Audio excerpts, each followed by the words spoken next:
दोस्तों, आपने प्यार की कहानी तो बहुत सुनी होगी। आपने सुना होगा कि कहीं कोई रास्ते में सफ़र कर रहा होता है तो उसकी मुलाकात किसी अनजान व्यक्ति से हो जाती है और उन दोनों के बीच में प्यार भी हो जाता है। तो कभी आपने सुना होगा कि कोई शादी में जाता है और अनजान व्यक्ति से उसकी मुलाकात होती है और दोनों के बीच में प्यार हो जाता है। लेकिन दोस्तों, ये कहानी एक आर्मी की जवान की है। दोस्तों, कानपुर से दिल्ली एक ट्रेन जा रही थी और उसी ट्रेन के अंदर एक आर्मी का जवान बैठा हुआ था। तभी उसकी नज़र सामने वाली सीट पर पड़ जाती है और आर्मी का जवान देखता है कि एक बहुत ही सुंदर और खूबसूरत और नौजवान लड़की उसके आंखों के सामने बैठी हुई है। दोस्तों, आर्मी का जवान उस लड़की को देखने के बाद अपना दिल उसको दे बैठता है और कुछ देर बाद एक कागज़ में अपना मोबाइल नंबर लिखकर उसको दे देता है।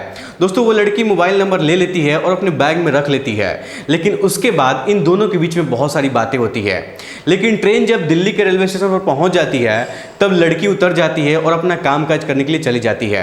लेकिन जो आर्मी का जवान था उसको दिल्ली से जम्मू कश्मीर जाना था, तो दिल्ली से वो ट्रेन बदल लेता है और फिर जम्मू के लिए रवाना हो जाता है। जम्मू कश्मीर जाने के बाद दोनों के बीच में लगातार फोन पर बातचीत होने लगते हैं। दोस्तों, दोनों के बीच में बहुत अच्छी दोस्ती भी हो जाती है, यहाँ तक कि इतनी गहरी दोस्ती हो जाती है कि दोनों लोग होटल के अंदर मिलने जुलने लगते हैं और अपने शारीरिक सुख को पूरा करने लगते हैं।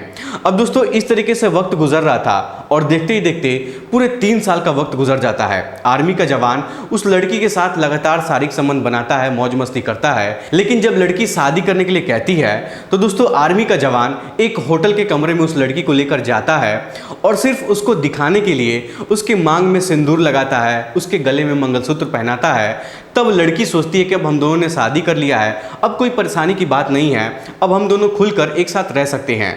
दोस्तों, लड़की एकदम से निश्चिंत हो जाती है कि मेरा पति अब मुझसे शादी कर चुका है। लेकिन जैसे जैसे वक्त गुजर रहा था तो जो आर्मी का जवान था उस लड़की का यूज़ करता है और यूज़ करके उसको छोड़ देता है। जब लड़की को ये बात पता चलता है कि उससे झूठी शादी की गई थी और सिर्फ उसका यूज किया गया था, तो दोस्तों लड़की रोते हुए थाने पर पहुंच जाती है और जाकर कंप्लेंट दर्ज करवा देती है। अब दोस्तों, यहाँ से ये मामला बहुत ही ज़्यादा बिगड़ जाता है। आर्मी के जवान को और उसके पूरे परिवार को थाने पर बुलाया जाता है। उसके बाद जो होता है शायद आप लोग सोच भी नहीं सकते हैं। दोस्तों, इस पूरी कहानी को सुनेंगे तो आपके रोंगटे खड़े हो जाएंगे और शायद ज़िंदगी में ऐसी गलती आप लोग भी करने की कोशिश नहीं करेंगे। दोस्तों, लड़के का नाम सूर्यकांत है और लड़की का नाम शांति देवी है। शांति देवी का घर कानपुर में है और वो नोएडा में रहकर नौकरी करती हैं, अपना कामकाज करती हैं, जीविका चलाती हैं। और दोस्तों, अक्सर कानपुर से नोएडा उनका आना जाना लगा रहता है।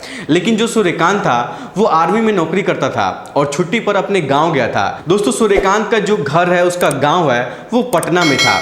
जब उसकी छुट्टी पूरी हो जाती है तब पटना से वो ट्रेन पकड़ता है और दिल्ली जाने लगता है। उसको दिल्ली से जम्मू कश्मीर जाना था। लेकिन जब ट्रेन कानपुर के रेलवे स्टेशन पर पहुंच जाती है तभी उस ट्रेन के अंदर एक लड़की चढ़ती है जिसका नाम शांति देवी था।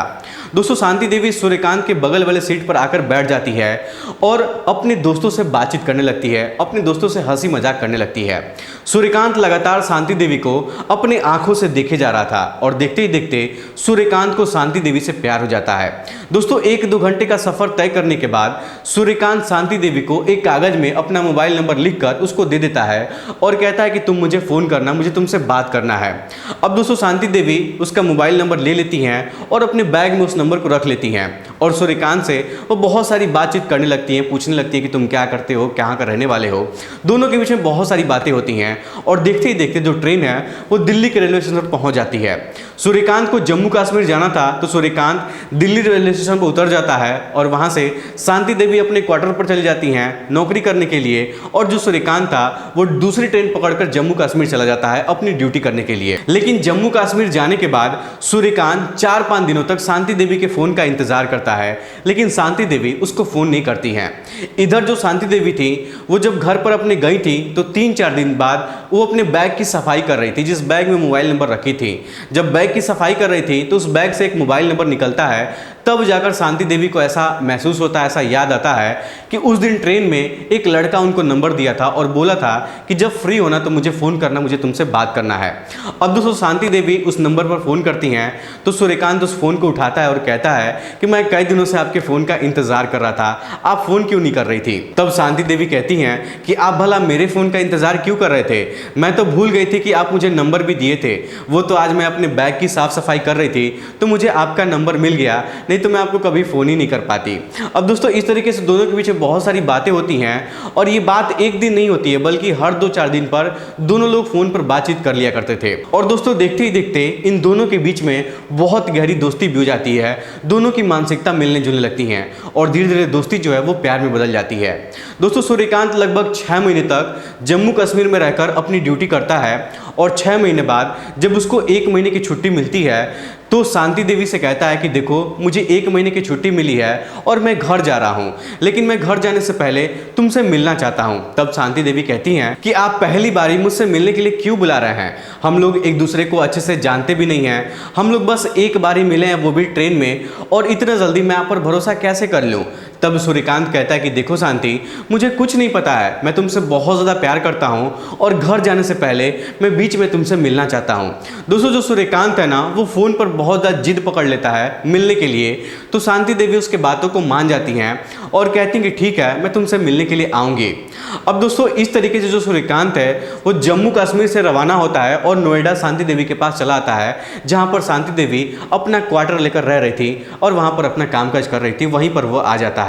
वहां आने के बाद सूर्यकांत शांति देवी के साथ उन्हीं के क्वार्टर में लगभग 6 से 7 दिन तक रहता है और इन 6-7 दिनों में सूर्यकांत को पता चलता है कि जो शांति देवी है उसकी शादी बहुत पहले ही हो चुकी थी और उसके 2 बच्चे भी हैं। जब ये बात सूर्यकांत को पता चलता है तो सूर्यकांत पहले तो बहुत ज़्यादा परेशान हो जाता है, लेकिन फिर शांति देवी सूर्यकांत से कहती हैं कि देखो सूर्यकांत, मेरी शादी बचपन में मेरे माँ बाप कर दिए थे, लेकिन मेरा पति सही नहीं था, मेरे 2 बच्चे भी हैं, लेकिन मेरे पति से अक्सर मेरी लड़ाई झगड़ा बहुत ज़्यादा होती रहती थी, इसीलिए हम दोनों ने एक दूसरे से तलाक ले लिया। हमारे जो बच्चे हैं वो हमारे पति के पास रहते हैं और मैं यहाँ पर रहकर अकेले अपना काम काज करती हूँ, अपना गुजारा करती हूँ। लेकिन दोस्तों जब सूर्यकांत को ये बात पता चला कि शांति देवी की शादी जो है बहुत पहले ही हो चुकी है और वो एक तलाकशुदा महिला है, उसका तलाक भी हो चुका है, तो दोस्तों सूर्यकांत शांति देवी से कहता है कि शांति देखो, अगर तुम्हारा तलाक हो चुका है तो हम लोग आगे जीवन बिता सकते हैं, हमें कोई भी समस्या का सामना नहीं करना पड़ेगा, हम दोनों एक दूसरे के साथ बहुत खुश रहेंगे। दोस्तों इस तरीके की बात सुनकर शांति देवी बहुत ज़्यादा खुश हो जाती हैं। उनको ऐसा लगने लगा था कि सूर्यकांत कितना ज़्यादा समझदार लड़का है कि उनकी भावनाओं को समझ पाता है, लेकिन शांति देवी ये नहीं जानती थी कि सूर्यकांत सिर्फ और सिर्फ उनका फ़ायदा उठाना चाहता है, शायद इसीलिए उनसे ऐसी मीठी मीठी बातें कर रहा था। दोस्तों शांति देवी को एहसास हो जाता है कि सूर्यकांत उनसे सच्चा प्यार करता है, क्योंकि उनके जीवन के बारे में इतना सब कुछ जानने के बाद भी अगर सूर्यकांत शांति देवी को अपनाने के लिए तैयार है तो दोस्तों जाहिर सी बात है किसी भी लड़की को उस लड़के के ऊपर विश्वास हो जाएगा। अब दोस्तों उस दिन के बाद से सूर्यकांत जो है वो शांति देवी के साथ लगातार शारीरिक संबंध बनाता है, खूब मौज मस्ती करता है। उसके बाद शांति देवी सूर्यकांत को लेकर अपने दीदी के घर पर भी जाती हैं और वहां पर भी शांति देवी सूर्यकांत के साथ लगभग 5 से 6 दिनों तक रहती हैं। यहां तक कि दोस्तों शांति देवी के परिवार वाले भी जान चुके थे कि उनकी लड़की किसी के साथ रिलेशनशिप में रह रही है, वो किसी से प्यार भी करती है। लेकिन जब सूर्यकांत का मन भर जाता है तब 6 दिन बाद सूर्यकांत दिल्ली से बिहार अपने गाँव चला जाता है अपने माता पिता के साथ कुछ वक्त बिताने के लिए। लेकिन जब उसकी छुट्टी पूरी हो जाती है तब फिर से वो जम्मू कश्मीर चला जाता है और अपनी ड्यूटी करने लगता है और लगातार फोन पर शांति देवी से बातचीत करने लगता है। अब दोस्तों दोनों का रिश्ता जो है वो बहुत ज़्यादा गहरा हो चुका था और ये दोनों लोग बहुत ज़्यादा खुश थे, दोनों के बीच में लड़ाई झगड़े नहीं होते थे। लेकिन जैसे जैसे वक्त गुजर रहा था वैसे वैसे शांति देवी के घर वाले दबाव बनाने लगते हैं और कहने लगते हैं कि अगर तुम उस लड़के के साथ रहती हो तो तुम उससे शादी कर लो, तब उसके साथ रहो, ऐसे मिलना जुलना या फिर बिना शादी किए उसके साथ रहना, समय बिताना, ये अच्छी बात नहीं है। अब दोस्तों इसी वजह से शांति देवी सूर्यकांत को फोन करके कहती हैं कि जब हम दोनों दूसरे से प्यार करते हैं तो क्यों ना हम दोनों शादी कर ले, क्योंकि हमारे घर वाले भी यही चाहते हैं कि हम दोनों शादी कर ले। तब सूर्यकांत कहता है कि देखो अभी शादी करने की इतनी जल्दी क्या है, मेरे घर पर मेरे चाचा की लड़की है, अभी उसकी शादी करनी है, जब उसकी शादी हो जाएगी उसके बाद हम लोग अपने बारे में सोचेंगे। अब दोस्तों शांति देवी सूर्यकांत का विरोध नहीं करती हैं, क्योंकि शांति देवी सोचती हैं कि घर पर उसकी एक छोटी बहन पड़ी हुई है तो बड़ा भाई पहले कैसे शादी कर सकता है, इसलिए शांति देवी भी कुछ नहीं बोलती हैं। लेकिन जैसे जैसे वक्त गुजरता है तो 6 महीने बाद जब फिर से सूर्यकांत को छुट्टी मिलता है तो सूर्यकांत छुट्टी लेकर शांति देवी से मिलने के लिए आता है नोएडा में। जब नोएडा में आता है तो शांति देवी उससे शादी करने के लिए बहुत ज़्यादा दबाव बनाने लगती हैं। तब सूर्यकांत शांति देवी को एक होटल के कमरे में लेकर जाता है और उसके साथ वहाँ पर संबंध बनाता है, प्यार भरी बातें करता है। और जब बातचीत खत्म हो जाता है तो जो शांति देवी है वो शादी करने के लिए कहने लगती है। वो कहती है कि सूर्यकांत देखो, हमारे माता पिता बहुत ज़्यादा विरोध कर रहे हैं और तुम्हारी अगर बहन की भी शादी होनी है तो कोई बात नहीं, अगर हम लोग मंदिर में भी शादी कर लेंगे तो घर वालों की मर्जी से हम लोग बाद में शादी कर लेंगे, हमको भरोसा हो जाएगा कि तुम हमारे साथ रहोगे।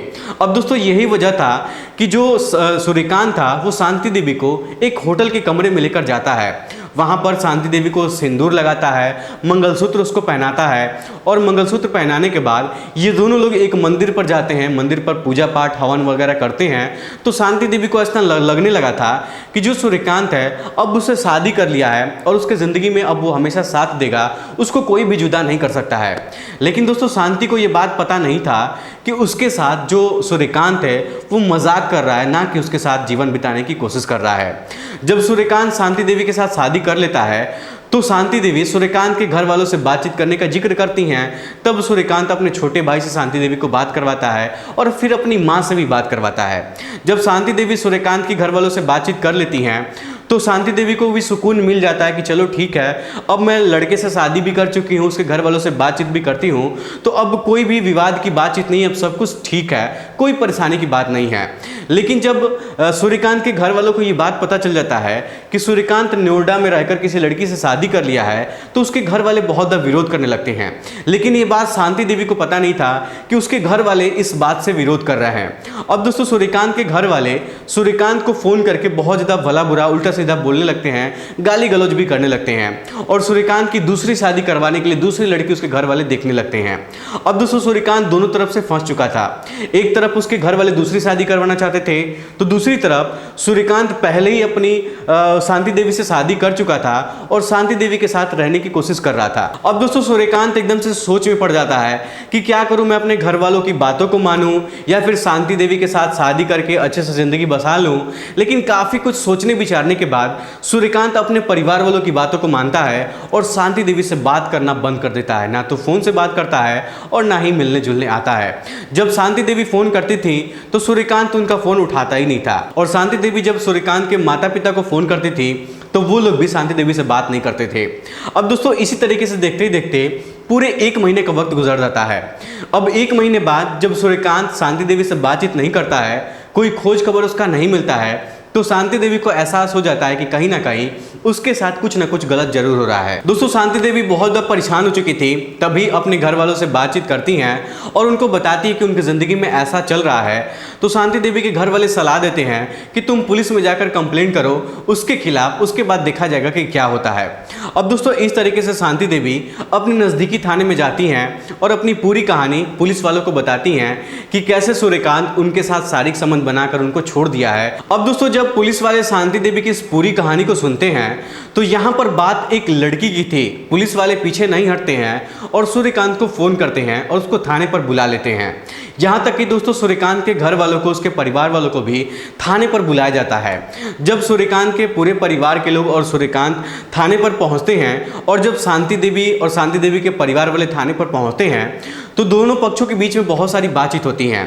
पुलिस वाले ये समाधान निकालते हैं कि जो सूर्यकांत है वो शांति देवी से शादी करके उनको अपने घर पर रखेगा और वो ज़िंदगी में दूसरी शादी नहीं करेगा। अब दोस्तों जब पुलिस वालों के सामने ये फैसला हो जाता है तब मजबूरी में सूर्यकांत के माता पिता शांति देवी को अपने घर पर लाने के लिए राजी हो जाते हैं और मजबूरी में उसको अपने घर पर रखना पड़ता है। यानी कि शांति देवी अपने ससुराल चली जाती हैं। वहाँ पर शांति देवी 5-6 दिनों तक रहती हैं, लेकिन 4-5 दिनों बाद जब फिर से ससुराल से वो अपने मायके चली जाती हैं और जब फिर से अपने मायके से दोबारा अपने ससुराल जाती हैं तो वहाँ पर रहने के लिए उनके जो ससुराल वाले से उनको मना कर देते हैं और वो लोग कहते हैं कि ये तुम्हारा घर नहीं है, तुम अपने घर जाकर रहो, यहाँ पर तुम्हारा कोई घर परिवार नहीं है। अब दोस्तों इस बात पर शांति देवी और सूर्यकांत के घर वालों के बीच में बहुत ज़्यादा विवाद हो जाता है और पूरे गांव में हंगामा मच जाता है। यहाँ तक कि सूर्यकांत के माता पिता की बहुत ज़्यादा बेइज्जती हो जाती है, जिस वजह से सूर्यकांत के माता पिता शांति देवी के ऊपर बहुत ज़्यादा गुस्सा हो जाते हैं। लेकिन दोस्तों हंगामा होने के बाद जब पुलिस की टीम वहाँ पर पहुँचती है तो पुलिस वालों के सामने सूर्यकांत के माता पिता इस बात को मानने से इनकार कर देते हैं कि शांति देवी उनकी बहू है। क्योंकि दोस्तों जो सूर्यकांत था ना वो एक होटल के कमरे में शांति देवी से शादी किया था। शांति देवी के पास कोई भी सबूत नहीं था, ना तो कोई गवाह था और ना ही कोई फोटो वगैरह था। जिस समय उसने कमरे में शादी किया था उस समय सिर्फ वहाँ पर शांति देवी थी और सूर्यकांत मौजूद था, उसके अलावा वहाँ पर कोई नहीं था। दोस्तों इसीलिए कोई भी शांति देवी की बातों पर भरोसा नहीं कर रहा था कि सूर्यकांत उनसे शादी कर चुका है। तभी दोस्तों सूर्यकांत के माता पिता गाँव वालों के सामने शांति देवी की बहुत ज़्यादा बेइज्जती करने लगते हैं और वो लोग कहते हैं कि हमारी बहू ये कैसे हो सकती है, ये सोशल मीडिया पर नाचने गाने का काम करती है और नचनिया को और गाने वाली को, नचनिया बजनिया लड़की को हम लोग घर पर कैसे रख सकते हैं। दोस्तों मैं आपको बता दूं कि जो शांति देवी थी ना, जब उसकी पहली शादी हुई थी तो वो अपने पति के साथ बहुत खुश थी। उसके 2 बच्चे भी पैदा हुए थे पहले पति से, लेकिन समय के अनुसार सोशल मीडिया पर वो नाचने गाने का वीडियो बनाने लगी और वीडियो बनाने के चक्कर में उसकी मुलाकात कई लड़कों से इधर उधर होने लगी और वो इधर उधर आ जाने भी लगी थी, जिस वजह से शांति देवी का जो पहला पति था वो शांति देवी से बहुत ज़्यादा नाराज रहने लगा था और दोनों के बीच में बहुत ज़्यादा लड़ाई झगड़े होने लगे थे।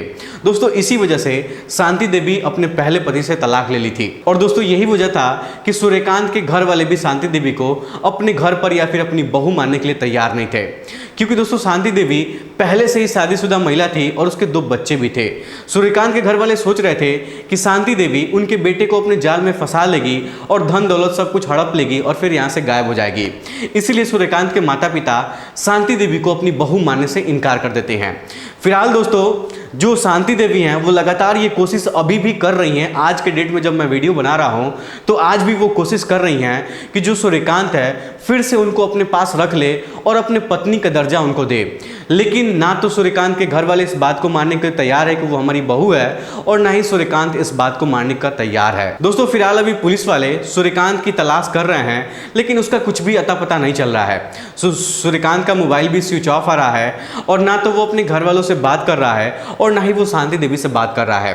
अब दोस्तों शांति देवी की जो जिंदगी है ना वो एकदम से बदतर हो गई है। वो इधर उधर भटक रही हैं और सोशल मीडिया पर लोगों से हाथ जोड़कर गुहार लगा रही हैं कि कोई उनकी मदद कर दे।